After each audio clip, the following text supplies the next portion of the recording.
यो चाहिँ पञ्चकन्याको SS body ट्याङ्की हो।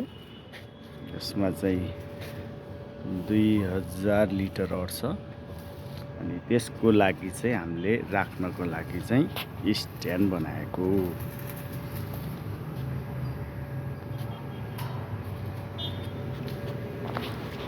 यो चाहिँ ट्याङ्की स्ट्यान्ड हो, कम्प्लिट भइसकेको छैन। हाम्रो भाइले चाहिँ ओइल गरिरहेछ।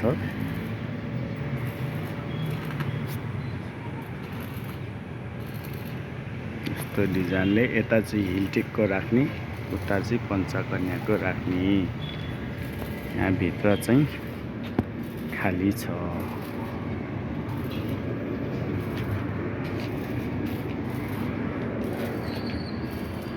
अनि नेपाली सोलर पनि बनाउँछौँ हामी। यहाँ चाहिँ मर्मत गर्नु बाँकी छ। साथीहरू कतार एयरलाइन्स आइरहेको छ।